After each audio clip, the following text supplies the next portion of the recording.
Hello everyone. Previous lecture में बेटा हम लोगों ने कोड्स देख लिए थे, टोटल नंबर ऑफ बिट्स मतलब वेटेड एक्सटर्नल पाथ लेंथ ये भी देख लिया था। ये दोनों टॉपिक्स अब हमारे को देखने हैं। फटाफट से चेक करते हैं average number of bits per character. देखो बहुत इजी है, एक झटके में आपको पता लग जाएगा। जैसे हमने पहला क्वेश्चन ये किया था, average number of bits per character हमने कहा है। तो ए 50 टाइम्स रिपीट हो रहा था, बी 40 टाइम्स, सी 5 टाइम्स, डी भी 5 टाइम्स। ठीक है, तो टोटल ये हमने बिट्स यूज करी थी। ए के लिए एक बिट यूज करी थी, बी के लिए दो, सी के लिए तीन और डी के लिए भी तीन बिट यूज करी थी। तो average number of bits per character कितना आएगा, हम क्या कहेंगे जी, 100 कैरेक्टर्स टोटल थे, है ना। 50 40 5 5 टोटल ऐड कर लो 100। 100 कैरेक्टर को भेजने के लिए हमने टोटल नंबर ऑफ बिट्स कितनी लगाई थी, ये हमने लास्ट लेक्चर में देखा था ना। बिटेरेशनल पाथ लेंथ 160 आई थी। तो 100 कैरेक्टर्स भेजने के लिए 160 बिट लगी हैं, तो एक कैरेक्टर को भेजने की कितने बिट्स लग जाएंगी। 100 कैरेक्टर्स को भेजने के लिए 160 बिट्स, तो एक कैरेक्टर को भेजने के लिए 160 upon 100 that is 1.6। 1.6 bits per character is the answer. ठीक है, बहुत ईजी है, कुछ भी नहीं है, आप समझ गए होगे हमने क्या किया, समझ गए हो ना। भाई वेटेड एक्सटर्नल पाथ लेंथ हम निकाल करके बैठे, टोटल नंबर ऑफ बिट्स वो हम पहले से निकाल करके बैठे हैं। और टोटल हमारे को कैरेक्टर्स कितने भेजने हैं वो यहाँ पे हमने दे रखा है। इन सबको ऐड कर सकते हो 100। तो 100 कैरेक्टर को भेजने के लिए 160 बिट्स, तो एक कैरेक्टर को भेजने के लिए 1.6। अब एक और बढ़िया शॉर्टकट बताता हूँ। देखो बेटा, इन सबको ना टोटल करने का पेपर में आपको जरूरत नहीं पड़ेगी। 50 40 5 5 ये 100 ये यहाँ पे हमने लिखा हुआ है, तो जो भी हमारी रूट नोड पे वैल्यू होगी वो इन सबको ऐड करके ही आ रही होगी, वो होती है। ये शॉर्टकट है छोटा सा। तो यहीं से हमारे को समझ में आ जाएगा 100 कैरेक्टर हमारे को भेजने हैं।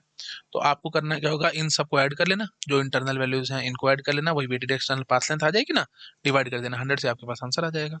ठीक है, तो 100 50 10 कितना आ गया जी, 160 और बटे सीधा कर दो 100। ठीक है, तो आंसर 1.6 डायरेक्ट पेपर में ही शॉर्टकट आप लगा सकते हो। कुछ करने की जरूरत नहीं है, हाफमैन कोडिंग आप लगाएंगे, ट्री वगैरह बनाएंगे, ट्री बनाने के बाद जो भी इंटरनल नोड्स की वैल्यूज होंगी उन सबको ऐड कर दो, वो वेटेड एक्सटर्नल पाथ लेंथ होती है, डिवाइड कर देना रूट नोड की वैल्यू से, आपके पास आंसर आ जाएगा। So simple. तो average number of bits per character निकालना वेरी वेरी इजी, कुछ भी नहीं है, आपको समझ में आ चुका होगा। नोट कर सकते हो आप इसको। ठीक है, अगले सवाल पे देखते हैं। अगला सवाल हमारे पास ये था, तो यहाँ पे भी आप यही करेंगे। तो कैसे निकालेंगे जी, टोटल हमारे पास 100 आएगा, ये आपको चेक करने की जरूरत ही नहीं है, फिर भी अगर आप देखना चाहते हो तो आप कर सकते हो। ए 45, बी 5, 2 14, 30 4 सबको ऐड कर लेना, 100 ही आएगा। ठीक है, तो इन सबको ऐड कर लेना। ऐड करके मेरे ख्याल से हम लेकर के बैठे थे 100 55 25 11 और 6। अब वैल्यू तो नहीं पता मेरे को, चलो कर लेते हैं। 100 55 25 11 6 divided by 100 that is your answer, average number of bits per character. समझ गए। अगला सवाल देखो, ये हमने निकाला था, तो टोटल हमारे पास है जी 115, ये हमारे को ध्यान रखना है। ठीक है, तो ये हमने वेटेड एक्सटर्नल पाथ लेंथ निकाल ही रखा है, इसको आप डिवाइड कर देंगे 115 से, आपके पास आंसर आ जाएगा। तो 115 65 35 15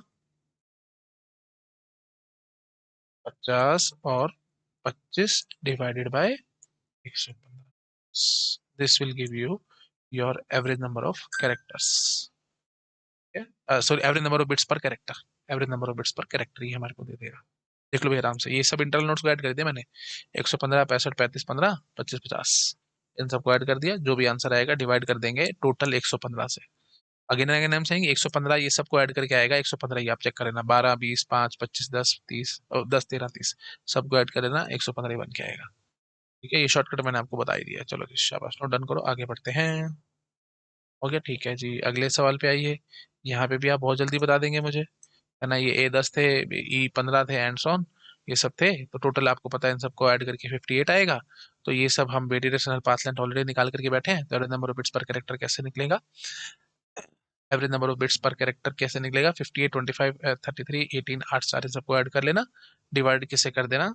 चलो मैं एक बार लिख के देता हूँ, 8 25 33 18 8 4 डिवाइडेड बाय 58। सो सिंपल, काम खत्म। ये देख रहे हो कितना आसान है, कुछ भी नहीं है। ठीक है, आ जाओ आगे।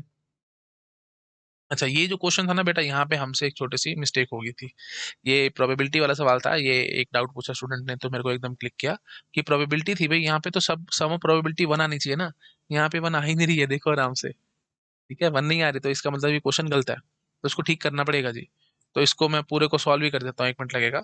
तो हम क्या करते हैं, ये 0.11 की बजाय हम कितना ले लें, जैसे देखो 0.23 0.32 ऐड करके 0.55 आ गया।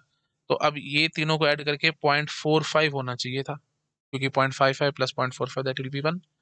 तो ये चलो रहने दो, 0.7 यहाँ से आ रहा है, 0.07 यहाँ से आ रहा है, तो फिर कितना बचेगा जी, 45 माइनस 7, तब बच गया जी ये 8, हाँ नहीं 7 बचा ना, 8 बचा, 8 7 15, ठीक है, 38 बचा, है ना,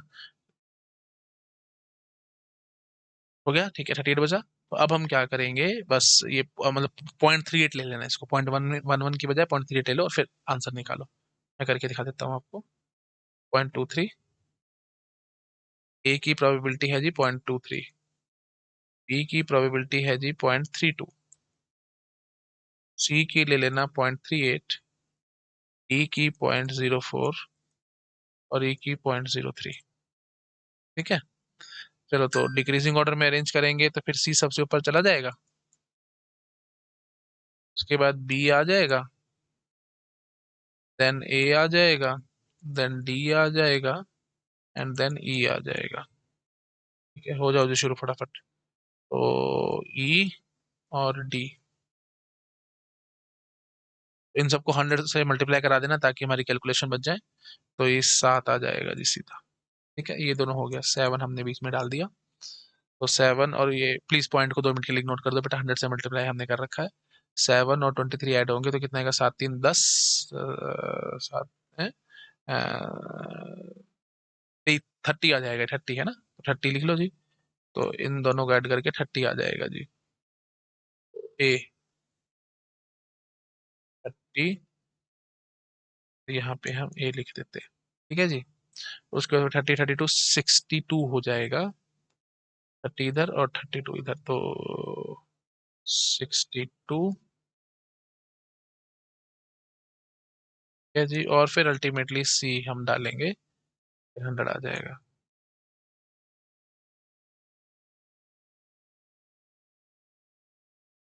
ठीक है जी। चलिए बस दैट्स इट।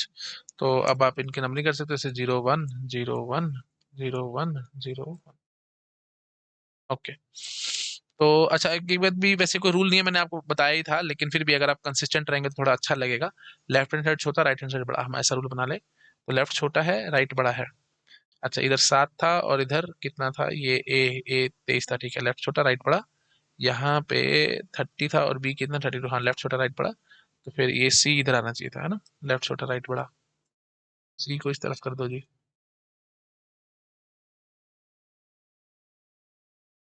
ठीक है जी। सी इधर से ले आओ और अब आप बोलो 100 से, ठीक है। अब थोड़ा सा ना बस वो थोड़ा कोड ठीक से बन जाएगा और कुछ नहीं। 01 left hand side 0, right hand side 1, ये याद रखना है, 01, ठीक है जी, 01 01, सो सिंपल। सी के लिए आ जाएगा कोड 0, बी के लिए कोड आ जाएगा जी 11, ए के लिए कोड आ जाएगा जी 101, डी के लिए कोड आ जाएगा 1001, एंड ई के लिए कोड आ जाएगा 1000, ठीक है जी। चलो अब हम सारा कुछ निकाल देंगे, जो चारों सवाल है ना। कोड्स कोड्स हमने सारे बता दिए तुम्हारे को, 011 101 1001 और 1000। टोटल नंबर ऑफ बिट्स या वेटेड एक्सटर्नल पाथ लेंथ, वो क्या हो जाएगी जी, वो भी बहुत आसान है। तो अगर हम मान लेते हैं कि हम 100 कैरेक्टर्स भेज रहे हैं, हमने यहाँ पे दिया नहीं है ना, तो यहाँ पे इनको देना चाहिए कि कितने कैरेक्टर्स हम भेज रहे हैं। तो अगर हम एज्यूमिंग 100 कैरेक्टर्स भेज रहे हैं, तो फिर कितना आंसर आएगा जी, 100 plus 62 plus 30 plus 7, so simple, directly बस इंटरनल नोट्स को ऐड करो, वही हमारा आंसर होता है। आपको बताइए, ज्यादा ये सीधा शॉर्टकट हमने बना रखा है वेटेड एक्सटर्नल पाथ लेंथ का। नहीं तो फिर वही बात है जी, आपको करना पड़ेगा 38 इंटू 1, 1 बिट लग रहे हैं, 32 into 2 bits, 23 into 3 bits, 4 into 4 bits, and 3 into 4 bits. तो इससे भी वही आंसर निकलना था, इससे भी वही निकलेगा, you can check it out yourself. Weighted external path length निकल गई अगर हमारे पास 100 बिट्स हैं तो, ठीक है, सॉरी 100 कैरेक्टर्स है, तो अगर if you want to send 100 characters, तब हमारे पास ये सीन बनेगा, ठीक है। तो अगर हमारे पास से 200 कैरेक्टर्स होते तो हमारे को कोई दिक्कत नहीं है, 100 plus 62 plus 30 plus 7 divided by 100 हम कर देंगे, ठीक है ना। तो 100 कैरेक्टर्स भेजने के लिए कितनी बिट्स लग रही है, तो एक कैरेक्टर के लिए कितनी बिट लगेंगी, ये एवरेज नंबर ऑफ बिट्स भी आ गई, यहीं से आप बोल सकते हो ये एवरेज नंबर ऑफ बिट्स भी होगी पर कैरेक्टर, मल्टीप्लाइड बाय जो भी आप कहोगे कि अगर आपको एक्स कैरेक्टर्स भेजने हैं, तो एक्स से मल्टीप्लाई करेंगे, ये आ जाएगा जी हमारे पास वेटेड एक्सटर्नल पाथ लेंथ। ठीक है। अच्छा, और average number of bits per character कहेगा तो यही है हमारे पास average number of bits per character. है जी, मेरे ख्याल से आप समझ पा रहे होगे, इसमें कुछ नहीं है बेटा। ठीक है जी। अच्छा, अब बात उठती है एक इसकी, ये एनकोडेड मैसेज की। तो वो भी बहुत आसान है। एनकोडेड मैसेज हम बता सकते हैं, जैसे हमने कुछ भेजा होगा। लेट अस सपोज हमने हमने भेजना चाहते हैं ऐसे ABCDE, बस ऐसे समझ लो। ठीक है, ये मैसेज हम भेजना चाहते हैं। तो उसका एनकोडेड वर्जन क्या आएगा, मतलब बिट्स भेजो। तो A के लिए क्या भेज रहे हो जी, 101। अच्छा जी, B के लिए क्या भेज रहे हो जी, 11। C के लिए क्या भेज रहे हो जी, 0। D के लिए क्या भेज रहे हो जी, 1001। एंड ई के लिए क्या भेज रहे हो, 1000। बस ये चला जाएगा जी, इसमें बहुत आसान है। अच्छा, उल्टा भी आ सकता था, अगर ये बाइनरी आ जाता तो आपसे पूछ लेते हैं कि इसका वो बताओ, मैसेज बताओ। तो हम क्या कहते हैं, सबसे पहले हमारे को क्या दिख रहा है, यहाँ से देखना, वन। वन कहीं है, अकेला वन नहीं है जी। 10 कहीं दिखता है, 10 भी कहीं नहीं दिखता। फिर 101, 101, हाँ जी यहाँ दिखता है 10, तो मतलब ए है जी। तो यहाँ से पहले 3 बिट को क्लब करके ए बोल देना। उसके बाद देखो जी, अकेला वन दिखता नहीं, डबल वन दिखता है, यस। डबल वन क्या है जी, बी है जी। तो बिल्कुल कंफ्यूज मत होना मेरे बच्चे, ये भी ही होगा। मतलब डबल वन बी है तो फिर 1101 ऐसा कुछ नहीं होगा, 1110 कोई नहीं होगा। आपको पता है प्रीफिक्स, वो सब हमने पहले बातें कर रखी है। प्रीफिक्स कोड सही है, तो मतलब कोई भी कोड दूसरे का प्रीफिक्स नहीं होता, तो उसमें टेंशन लेने की जरूरत नहीं है। डबल वन पकड़ते सीधा क्लब करके भी आंसर, डेट सेट खत्म। उसके बाद फिर हम क्या कहेंगे जी, एक जीरो, सिंगल जीरो पढ़ो। सिंगल जीरो है जी, बिल्कुल ठीक है जी, तो सी बोल के भाग जाना। अच्छा जी, उसके बाद फिर क्या दिख रहा है जी, वन। वन अकेला कुछ है नहीं, 10 कुछ है नहीं, 100, 100 भी कुछ नहीं है, 100, हाँ जी 1001 है। देख रहे हो ना, वन कुछ नहीं था, 10 कुछ नहीं था, वन वन 100 भी कुछ नहीं था, 1001, हाँ जी ये था। तो सीधा उठा करके क्या लिख देंगे, डी। उसके बाद फिर क्या दिख रहा है जी, वन अकेला, वन कुछ है नहीं, फिर 10, दो बिट्स को क्लब करा, 10 भी कुछ नहीं दिखता, 100 भी कुछ नहीं दिखता, 1000 वो दिखता है। हो जाएगा जी ABCD। बस काम खत्म, एक ही तरीका है जी। ठीक है, एक ही तरीके से एनकोड होगा, एक ही तरीके से डिकोड होगा, काम खत्म। तो एनकोड मतलब ये मैसेज से बाइनरी में लाना, डिकोड मतलब बाइनरी से वापस मैसेज लाना। मेरे ख्याल से आप समझ पा रहे होगे, तो ज्यादा इसमें हमारे को टेंशन लेने की जरूरत नहीं है, आपको समझ में आ गया होगा हम कैसे करें। ठीक है, नोट डाउन कर लो जिसको। ठीक है जी, ओके। तो ये वाला जो था बेटा वो गलत था, प्लीज ध्यान रखना। क्योंकि प्रोबेबिलिटीज हम लेकर के चलते हैं, और प्रोबेबिलिटी का सम वन आना चाहिए, वन आ ही नहीं रहा था। इसलिए वो सारा गड़बड़ हो गया था, वो क्वेश्चन छोड़ देना उसको, मतलब इग्नोर कर देना उसको। ठीक है, और उसके बजाय ये क्वेश्चन आप नोट डाउन कर सकते हो। ओके जी, ठीक है जी, आइए आगे। अच्छा, ये था, ये प्रोबेबिलिटी वाला था, वो हमने कर ही लिया था। तो इसमें बस आपको दो चीजें बतानी है, average number of bits per character और encoded message. Average number of bits per character, ये देखो हम यहीं पे वैसे निकाल करके बैठे हैं। बट मैं आपको बता देता हूँ, देखो average number of bits per character कैसे निकलेगा, सबको ऐड कर लेना। 32, 16, 8, 4, 2, ये टोटल है। डिवाइडेड बाय यहाँ पे जो सम है टोटल, वो डिवाइड कर देना, डिवाइडेड बाय 32, काम करता वो अभी हमने देखा ही था। तो average number of bits per character सीधा आंसर आ जाएगा। वेरी वेरी इजी, कुछ नहीं होता इन सब सवालों में। तो वेटेड एक्सटर्नल पास लेंथ का आएगा तो मल्टीप्लाई बाय एक्स बिट्स, जितनी भेजना चाहते हो, जितने भी आप भेजना चाहते हो उससे मल्टीप्लाई करा देना। जितने भी आपको कैरेक्टर्स भेजने हैं उससे आप मल्टीप्लाई करा देना। समझ गए ना। तो वेटेड एक्सटर्नल पास लेंथ का मतलब क्या था, टोटल नंबर ऑफ बिट्स। तो कितने बिट्स हमारे को ट्रांसफर करनी पड़ेंगी। तो जैसे एक्स कैरेक्टर आप भेजने हैं तो पर कैरेक्टर हमारे पास ये आ गया। तो मल्टीप्लाई बाय एक्स कैरेक्टर अगर भेजना चाहते थे तो ये हो जाएगा जी total number of bits, weighted external path length. ये हमने पहले लास्ट लेक्चर में दिखाई था। और average number bits per character, ये चीज हो चुकी है, ये सर्कल वाला। चलिए खैर, आप समझ गए होगे। अच्छा जी, एनकोडेड मैसेज, वो भी अब पता ही है हमारे को एनकोडेड मैसेज कैसे बनाना है, क्या करना है, तो उसका मेरे ख्याल से मेरे को और कराने की जरूरत नहीं है। अगर आप यहाँ पे चाहते ही हो तो चलो हम देख लेते हैं। ऐसे कुछ भी नहीं है बेटा इसमें, है ना। जैसे आप भेजना चाहते थे, बैड भेजना चाहते हो, BAD बैड। क्या, तो बी क्या है जी, 01 है। ए क्या है जी, 1 है जी। डी क्या है जी, 0001 है जी। तो जी बस बैड के लिए ये भेजा जाएगा। ठीक है। अच्छा, और वही बात है, ये तो एनकोडिंग हो गया। डिकोडिंग करना है, बहुत आसान है जी। जीरो देखोगे कहीं पे भी जीरो कोड है ही नहीं। फिर 01 पढ़ो, 01, हाँ जी ये दिख रहा है बी। तो चुपचाप से बोल के भाग जाना बी। फिर पकड़ना वन, वन अकेला है, हाँ जी है, ठीक है ए। तो सीधा बोलो ए। फिर बोलो सिंगल जीरो, कहीं है ही नहीं। डबल जीरो, कहीं नहीं है। ट्रिपल जीरो, वो भी कहीं नहीं नजर आता। फिर 0001, वो दिख रहा है हमारे को डी। बोलो जी। ठीक है। चलिए खैर, आप पकड़ गए होगे, इसमें ज्यादा हमारे को टाइम वेस्ट नहीं करना चाहिए। नोट डाउन करो, आगे बढ़ता हूँ। ओके जी, ठीक है, दैट्स इट। अच्छा, अब बात उठती है बस इसकी टाइम कॉम्प्लेक्सिटी। बहुत आसान है बेटा। टाइम कॉम्प्लेक्सिटी में हम कर क्या रहे थे, हम सबसे पहले मतलब हर बारी दो दो मिनिमम उठा रहे हैं। मैंने बार बार आपको समझाया था बेटा लास्ट लेक्चर में भी, हम डिक्रीजिंग ऑर्डर में इनको लिख रहे हैं अपनी सहूलियत के लिए। हमारे को एल्गोरिदम में डिक्रीजिंग ऑर्डर में करने की जरूरत नहीं है, डायरेक्टली कर सकते हैं। ठीक है, तो you just have to pick 2 minimum, और उसके बाद फिर जो आंसर निकलेगा उन दोनों को ऐड करके उसको हम वापस इंसर्ट कर देते थे, फिर 2 मिनिमम चूज करते थे, एंड सो ऑन। तो याद है आपको, जब भी मिनिमम मिनिमम निकालना है तो मिन हीप से हो जाएगा काम। तो इसलिए हम स्टेप नंबर 1 क्या करेंगे, क्रिएट मिन हीप। और ये कितना टाइम लगाएगा बेटा, थीटा एन टाइम लगाएगा। आपको पता है मिन हीप कैसे बनता है, नहीं पता तो हीप सॉर्ट के लेक्चर्स देखो। स्टेप नंबर 2, फिर हमारे को 2 मिनिमम निकालने हैं बीच में से, 2 मिनिमम। तो एक एक मिनिमम एक्सट्रैक्ट करने में लॉग एन टाइम लगता था, याद है आपको, थीटा लॉग एन टाइम लगता था। ऐसे ही 2 मिनिमम निकालने, तो उसमें भी क्या ही फर्क पड़ेगा बेटा, 2 log n बोल दोगे, लेकिन वही बात है, थीटा नोटेशन में, एसिम्प्टोट नोटेशन में कोई फर्क नहीं पड़ता, multiply by 2 divide by 2 and so on, से कोई फर्क नहीं पड़ता। तो थीटा log n टाइम ही लग जाएगा 2 मिनिमम के लिए। अच्छा, अब जब 2 मिनिमम निकल जाएंगे, उनको ऐड करना है, कांस्टेंट टाइम लगेगा, उसमें तो कोई फर्क पड़ना नहीं। ऐड करके वापस से हीप के अंदर दोबारा से डालना पड़ेगा। दोबारा से डालने में इंसर्ट करते टाइम आपको पता है थीटा log n टाइम लगता है। तो ठीक है जी, तो फिर 2 मिनिमम एक्सट्रैक्ट किया आपने, and add them and insert it back in heap. ठीक है, तो 2 मिनिमम एक्सट्रैक्ट करने हैं, 2 मिनिमम आपको एक्सट्रैक्ट करने हैं, ऐड करना है और इंसर्ट करना है उसको वापस से हीप में। इंसर्ट करने में वापस आपको पता है बेटा, वही बात है, लॉग एन टाइम लगेगा। 2 मिनिमम एक्सट्रैक्ट करने में वही बात है, लॉग एन टाइम लगेगा। तो घुमा फिरा करके सारा कुछ मिला जुला के आप समझ सकते हो कि अगर एक मिनिमम के लिए एक लॉग एन टाइम है, तो फिर 2 मिनिमम के लिए 2 लॉग एन टाइम लग जाएगा, साथ में एक और वापस इंसर्ट करने में फिर लॉग एन, तो 3 log n time. But 3 log n 4 log n हमारे को कोई मतलब नहीं है, आपको पता है इस में कोई फर्क नहीं पड़ता, तो आप सीधा बोलोगे थीटा लॉग एन टाइम लगेगा जी, बस काम खत्म।